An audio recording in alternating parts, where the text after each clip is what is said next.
Thanks very much. Well, for quite a long time, the dominant kind of received wisdom in certainly Western academic studies has been this secularization thesis that as societies become richer and wealthier and better educated, religion becomes less important. And a lot of the data has kind of coincided with that. But I think in recent years, there's been a little bit more questioning of it. Is it something which is inevitably going to continue? How do we make sense of the American exception? Is it still an exception? Is it now doing the same way? And I suppose more importantly, the critique has always been from the other side that this secularization leaves a spiritual hole in society, which if it is not filled will lead to all sorts of disasters involving degeneracy and whatever it might be. Or if not that, at least it won't be as good as it would be if we had religion. So maybe I'll start with Anthony. Okay. Well, the principal question that we're asked to debate first, if someone were to put a gun to my head and say, none of this philosophical shilly-shallying and definitions and stuff, just give us a yes or no answer, or I will kill you. If somebody said that, then I would answer in the negative, that no, there isn't anything about the world that makes it the case that we ought to be spiritual, or that we need to be spiritual. But given that nobody is holding a gun to my head, I think the first thing one ought to do is to dismantle the question, because spirituality means so many different things. Now, sometimes people talk of spirituality just in terms of something that you can contrast with materialism in the economic sense. So, I don't want to just think about money and my job. I want to have a deeper life. So they mean spirituality just in that sense. It can also mean what a friend of mine once called floaty blah. So that covers an awful lot of New Age superstitions, mysticism, all sorts of things. Then, of course, there's the traditional religions, and maybe that's what we're supposed to focus on. Then, I suppose, there is the sort of religious position that I imagine is quite common in Britain and many other countries, and that is where people don't really feel any attraction to organized religion, but there are one or two theses within organized religion, such as the existence of God, that they are rather tempted by. So I think the first thing we need to do is to work out what type of spirituality we are talking about here. I'm also a little puzzled. Another respect in which I'd like to dismantle the question a little bit is I'm a bit puzzled by the idea of asking whether reason is enough to make sense of the world. So it seems to me that whenever we are in the business of making sense of something, we are ipso facto making use of reason. So in another sense, I don't quite understand the question. Okay. Well, that more I could say, but maybe I should stop there for now. Well, we'll say more about reason in a minute. So that's typical stuff. You ask a philosopher a question, you get 6 questions back, right? But that's good. That's good. There'll be 6 other questions for each of those questions later too. Myriam, perhaps you could set out your stall.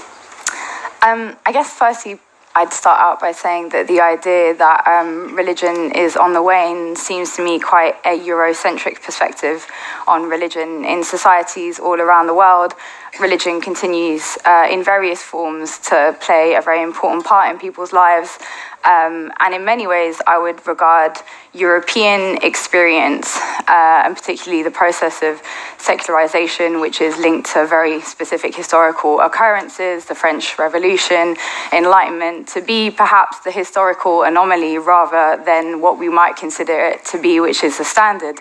And there's a reason we consider it the standard, because historically the West has thought of itself as the most progressive, the most quote-unquote enlightened part of the world, which has premised its encroachment on other parts of the world on the idea that it carries an idea of progress which is beneficial to others. And I think that perhaps is where we need a little bit more introspection about how dismissive we've been about religion and perhaps people who come from a religious perspective.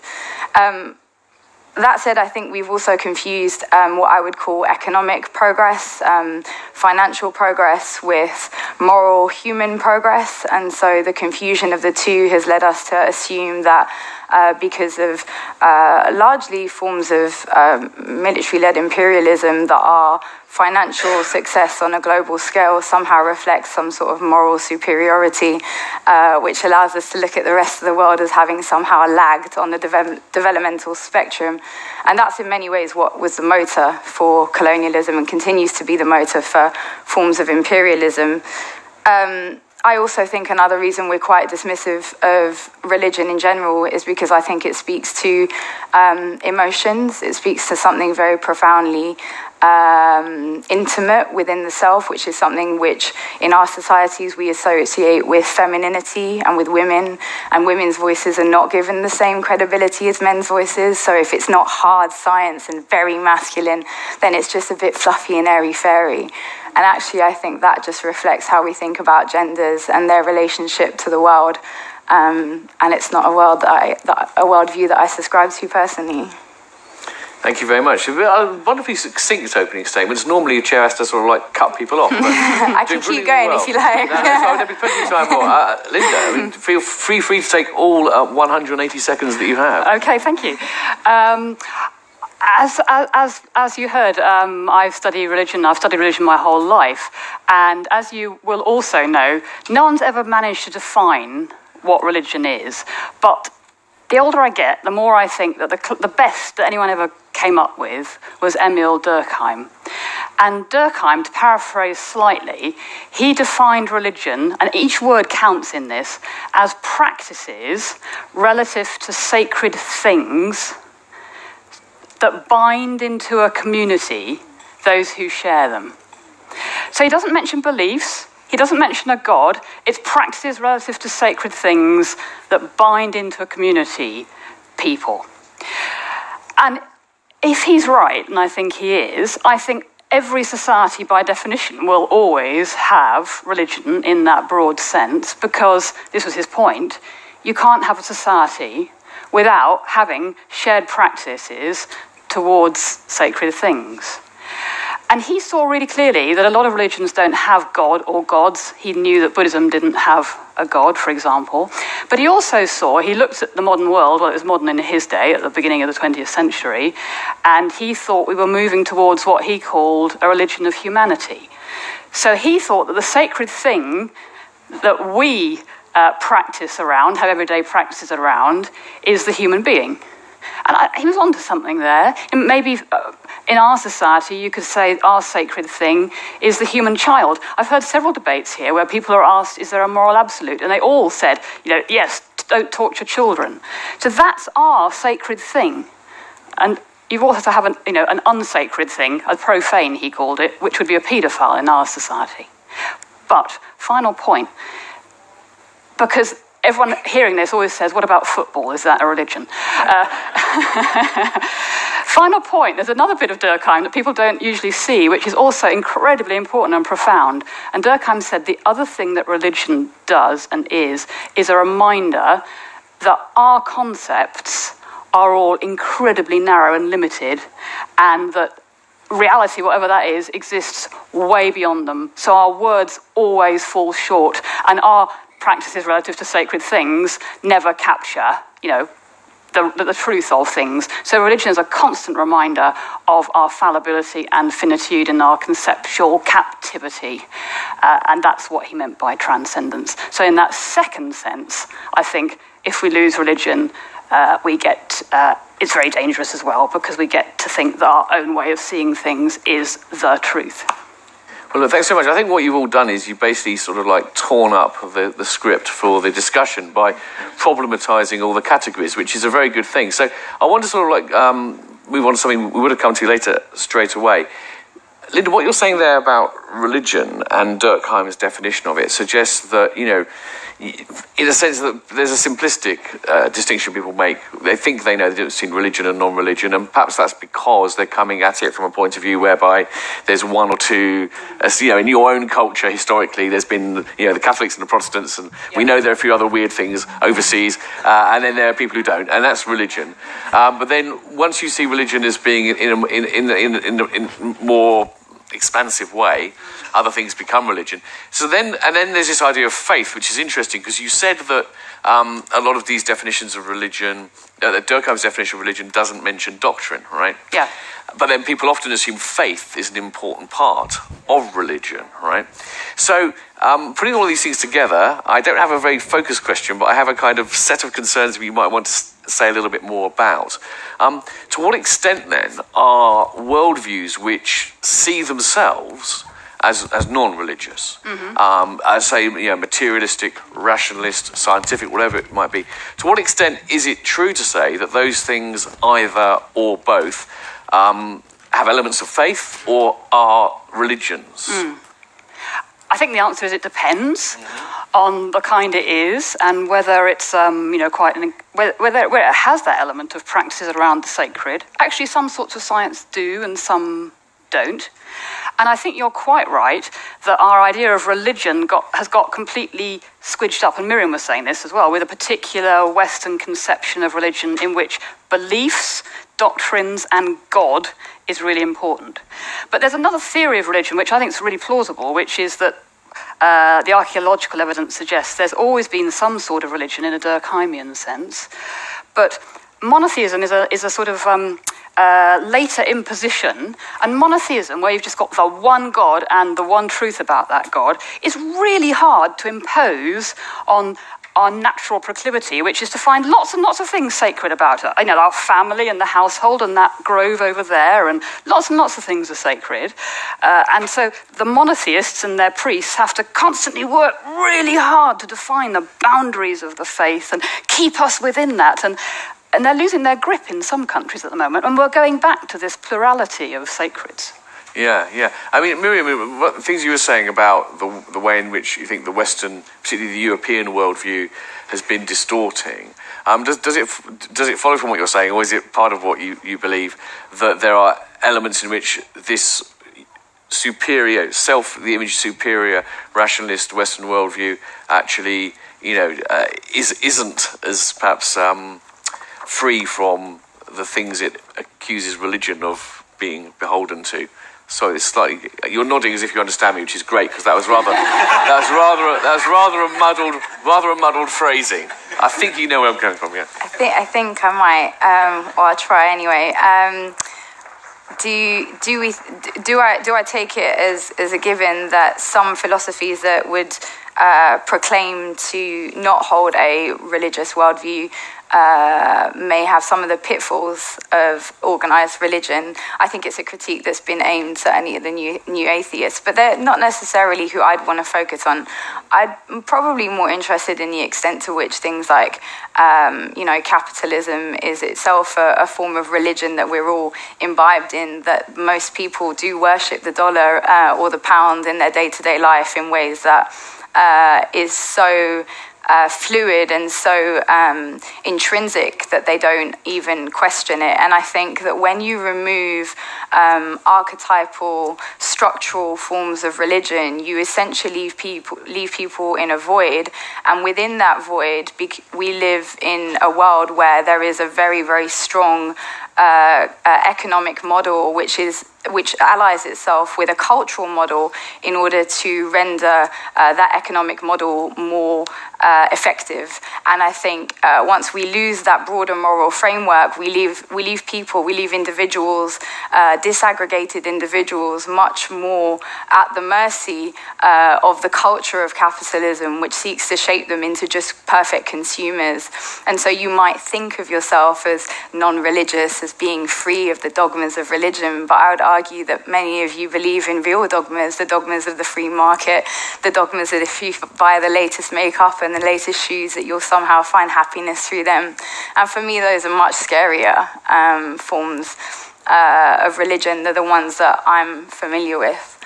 I mean, Anthony, the cards on the table, I would be classified as a secular humanist. All these categories are always slightly problematic. I think you'd be put in the same category.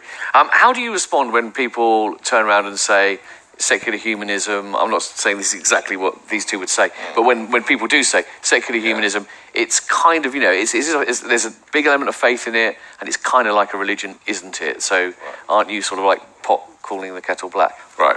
Well, I think the first thing is to distinguish between the idea that secular humanism is necessarily like a religion, intrinsically like a religion, or whether some people who go around campaigning for it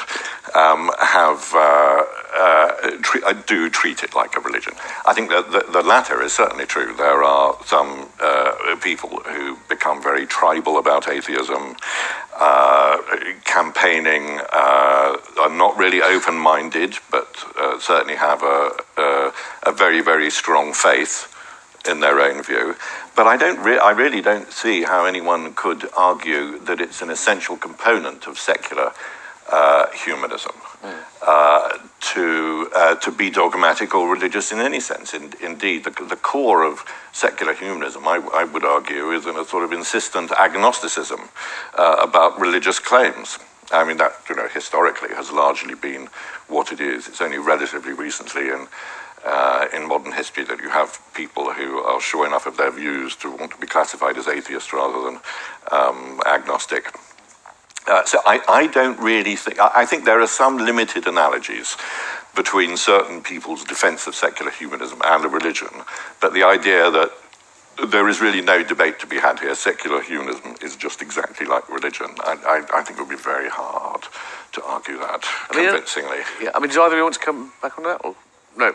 Okay. Well, we are. I mean, it's a really good question because we've seen this tremendous change, as you say, in Britain in our lifetimes, which is that we've moved from being a Christian majority country to being a no religion majority country, and that's just an artifact of surveys. When you answer the census or a survey about religion, it says, "What is your religion?" Christian, Buddhist, Hindu, blah blah. None. Or no religion. And more people now tick no religion than tick Christian. Not true on the census yet. We've got another one coming up. But on survey after survey, it's just gone over 50%. And it's much higher amongst younger people, about 3/4 of younger people. A huge shift. The Americans said they were exceptional and it wasn't going to happen there. To their shock, suddenly they've gone up from almost nothing to 25%, and that's all young people, just in this last generation. So it seems like they're catching up much quicker. We've been getting that way for a long time. They're getting that way a long time. But ticking no religion doesn't tell us much. It doesn't tell you that you're atheist. It doesn't tell you that you're secular. It just says, I don't want to affiliate with one of those boxes. Yeah, and also one of the findings of that survey was that religiosity amongst young people, the next generation, isn't the same across all religions. So young Muslims tend to be of the same level, if not more religious than their parents' generation, according to self-ascribed religiosity. So it's not like that trend is true of everyone. Muslims are an exception in this country. Yeah, you're absolutely right. Yeah. And I raise that only in as much as I think actually that might also be true for people who tick none. So they might be saying none to the way that religion, or certainly Christianity, has been organized in this country currently. But there's a lot of people, if you look at the alternative spirituality market, which in America is a massive market and it's a growing market here. I think it's one of the fastest growing markets in the world. I was writing something about it recently.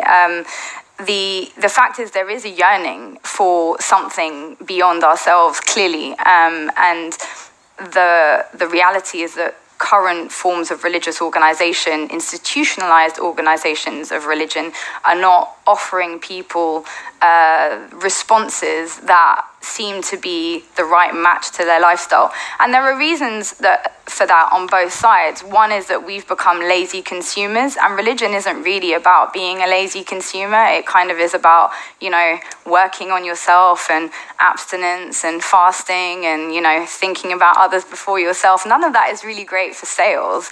And so really what you want is a marketable religion that is, clickbait and can make people feel good really quick quick and keep them coming back for more, right? That's the whole point, is that we live in the age of algorithms that will give you quick dopamine fixes, even for your spiritual ills, but then that will keep you coming back for the next dose. So go on a 10-day retreat, that will change nothing about the structure of your day-to-day life and the way you interact with the world, which may be what's fundamentally making you ill at ease, but you can come back for the next retreat and fork out for that.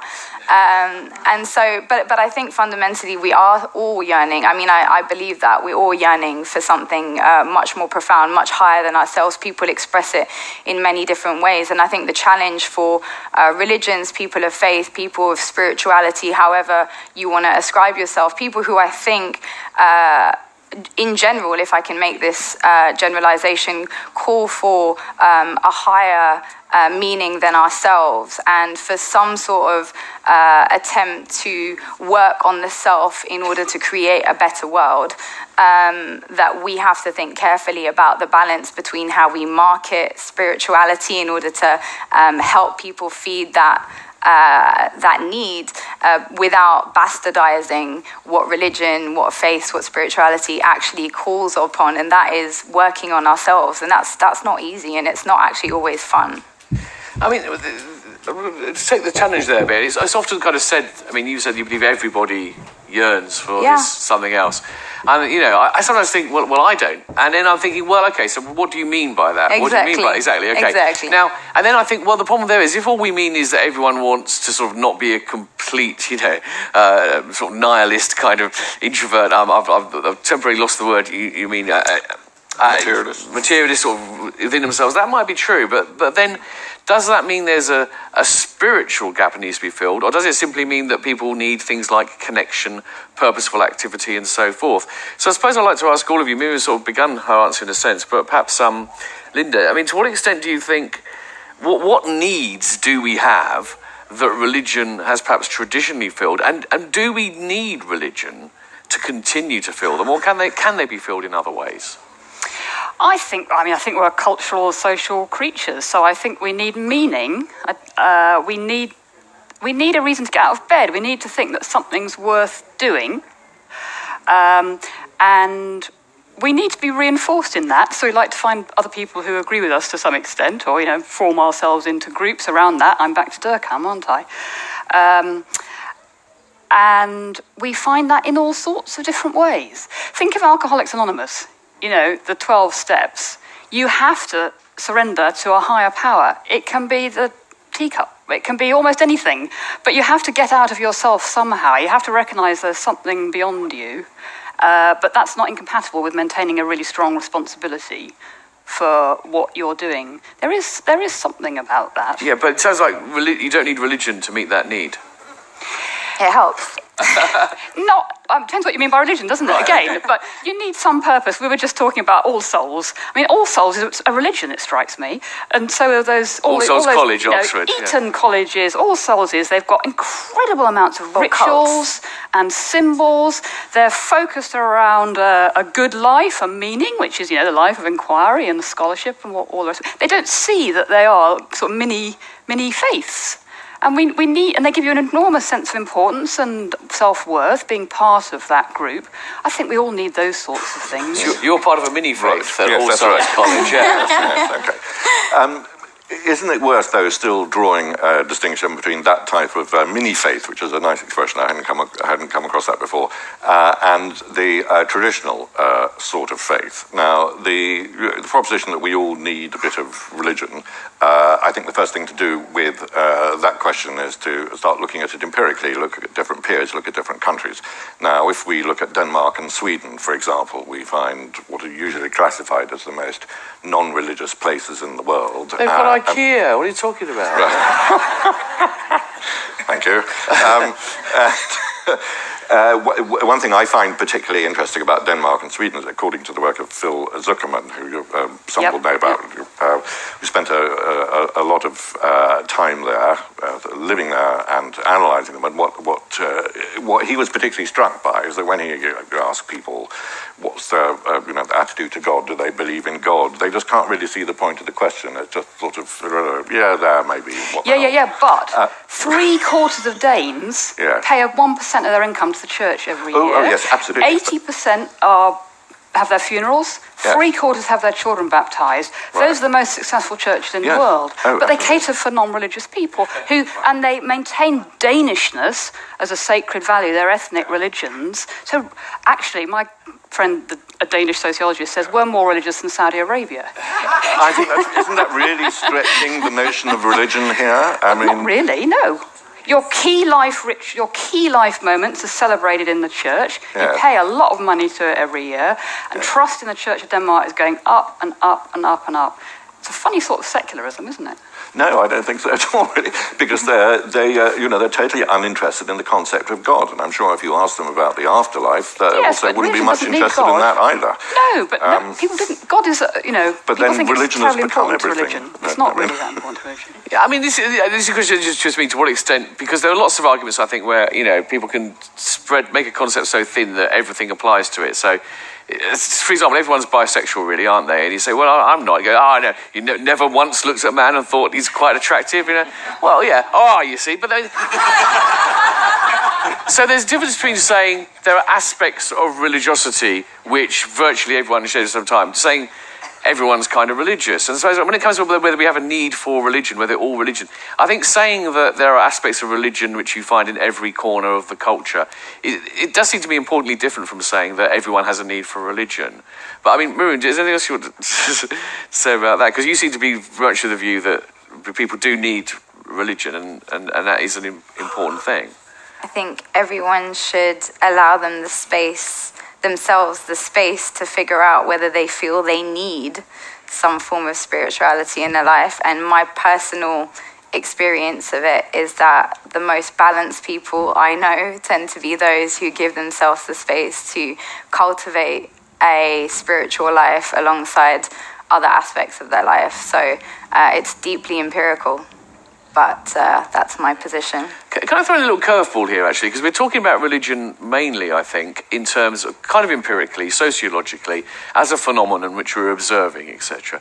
But isn't there a long tradition in religious thought of saying that that's not religion, right? So if you take Kierkegaard, go in Denmark, Kierkegaard wrote his Attack on Christendom.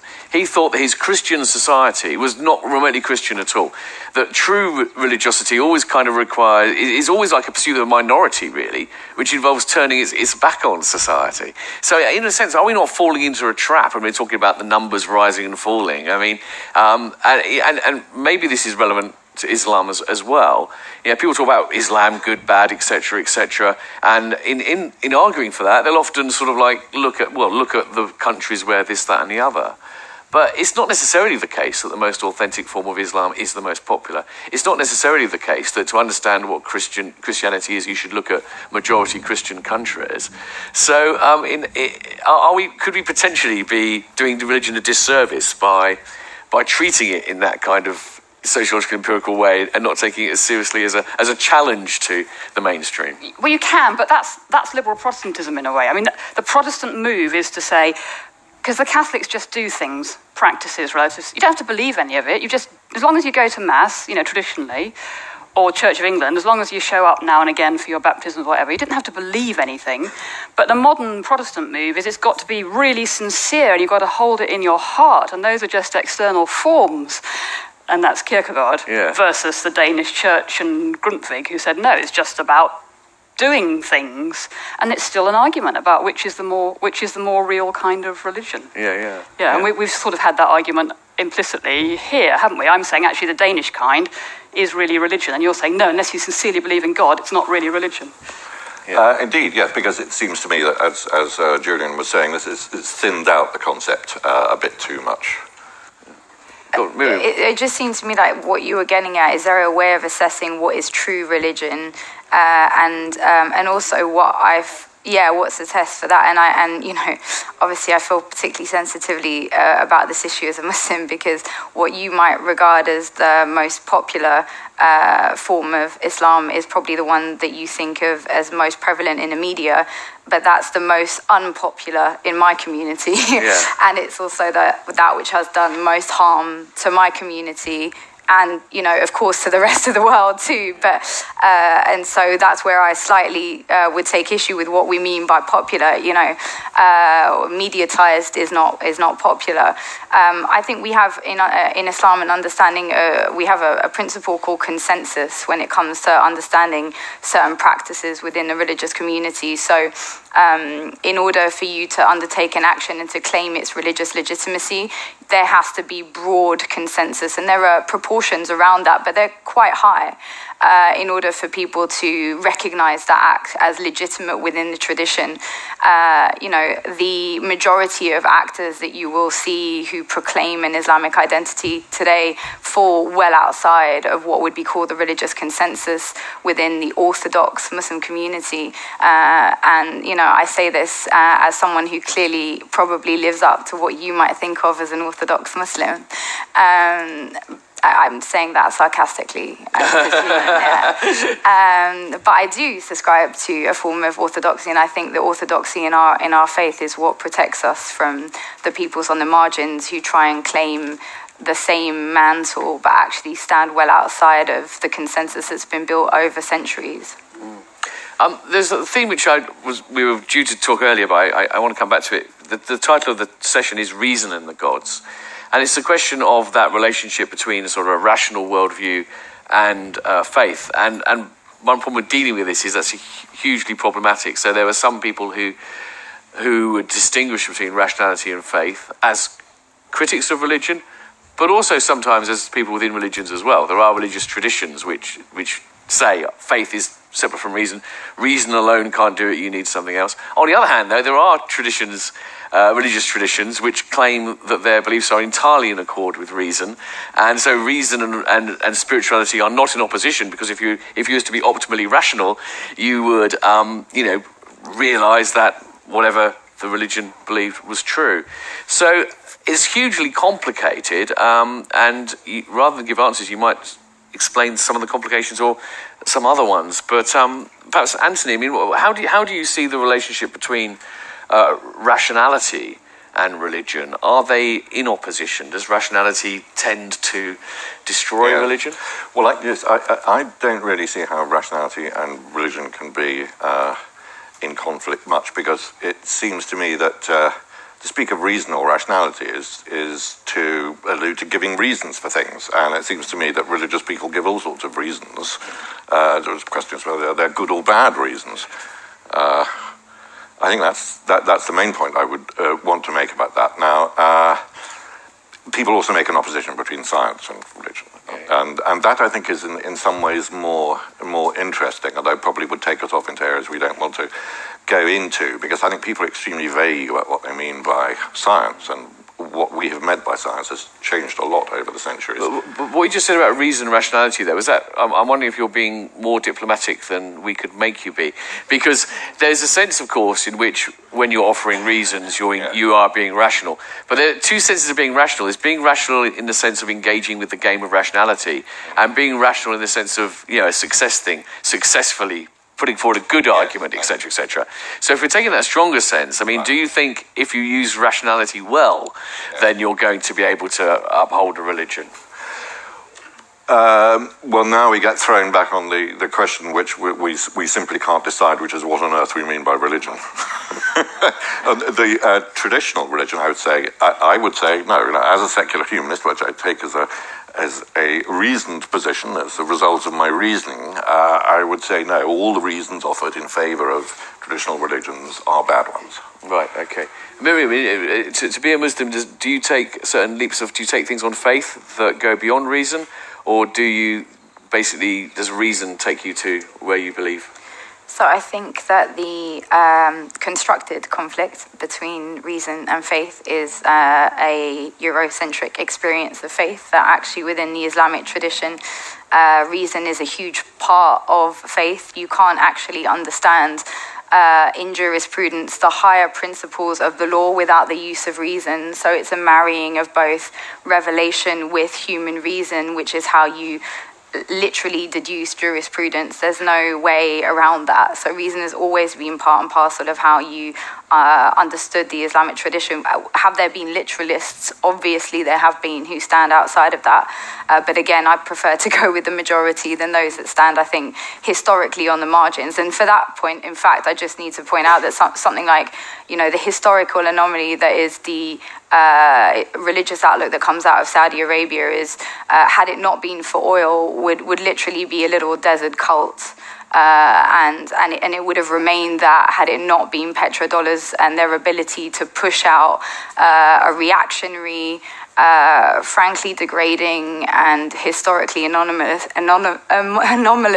understanding of Islam to the rest of the world, often to the detriment of how other traditional cultures have understood Islam. And so I don't see that conflict personally within my own tradition, but I do understand that this notion of a leap of faith, I don't feel that I've ever had to make it personally from within my faith. Right, okay.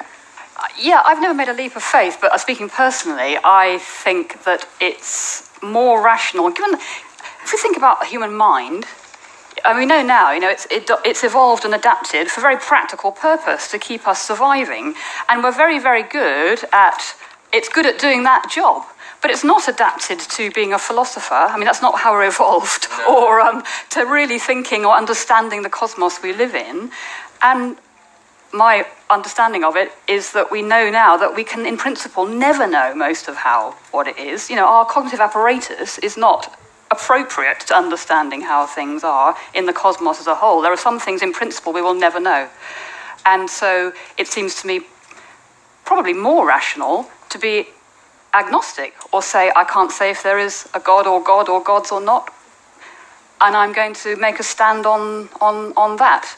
That seems more rational than being absolutely certain that there is no God, or absolutely certain that there is a God. But it's perfectly reasonable to entertain that possibility. It seems to me the most reasonable possibility. But within that spectrum... What about the position of being extremely doubtful? Yes. I mean... There are shades of atheism from... Yes, maybe there is something to... Maybe there isn't. I do also feel like it's slightly demeaning to experiences, like your sensory experiences of the world, and the idea that there are lots of things that we can't prove. Amartya Sen's notion of trust, which is what the entire economy relies on, notions of love, like these are things that all of us here do believe in. You can't really measure them. You definitely can't quantify them.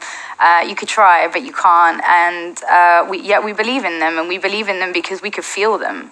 And so I don't dismiss sensory experience. I know that there are things that I feel that are real. And so I just don't like the idea that rationality is the only means of assessment of things that are real in this world.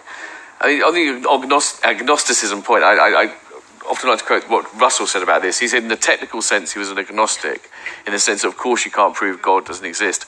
But that would be somewhat misleading, because most people take agnostic to be someone who goes, well, who knows? In practical terms, he is an atheist in the sense that because in the absence of any reason to believe in a God, he lived his life as though there were no God. So he was like an intellectual agnostic and a practical atheist, if you might put it in those terms.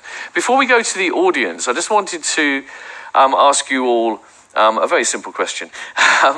Given that presumably we may not think reason is everything, we may not want to put rationality at the heart of everything, but assuming we do want our worldview to be at least rationally justifiable, shall we put it in those terms, what do you think, and religion being very diverse, what would be perhaps one thing that we've seen manifested in religions that we really ought to jettison if we want to be reasonable creatures?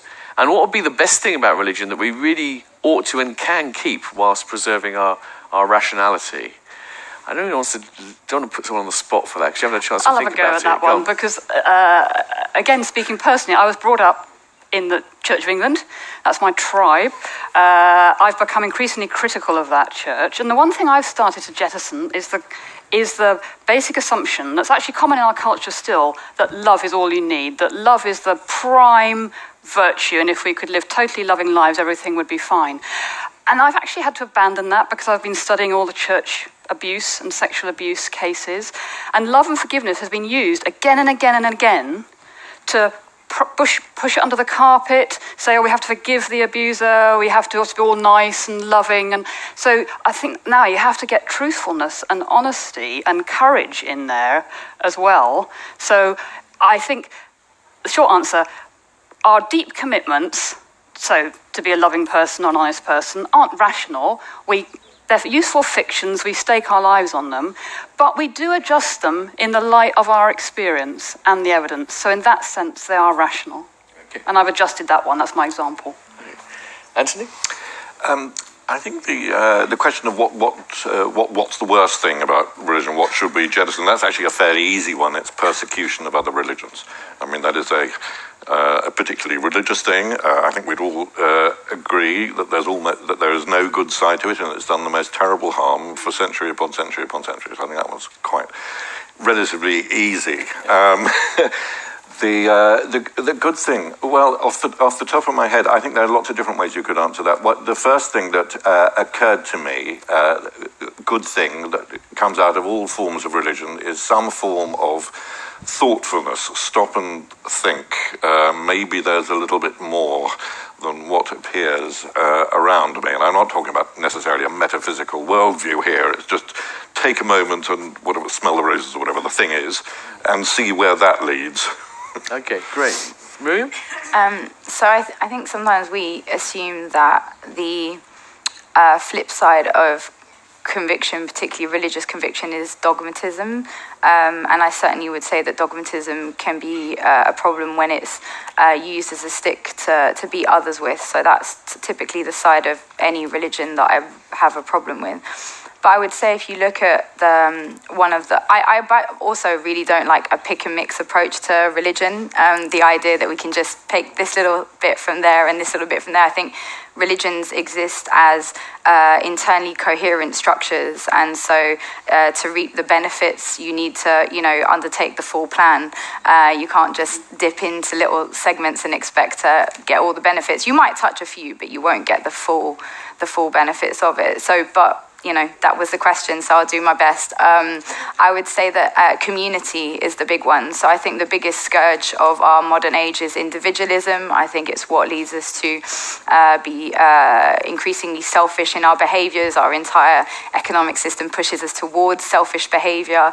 And when you combine that with strict individualism, you end up with, I think, many of the problems we see today, including, loneliness among the elderly, which for me is probably one of the saddest scourges of the modern era. And I think when you look at what religions do well, they do community really well. And they do, the notion that I know exists in my faith and in Christianity, and I'm sure that it exists in a form, in a variation among all forms, is, you don't truly believe until you love for others what you love for yourself. And if we could all live from that very basic human philosophy, I do believe the world would just be such a better place. So, if we just applied one simple principle. And could you please just thank our panel, wonderful panel. Brilliant.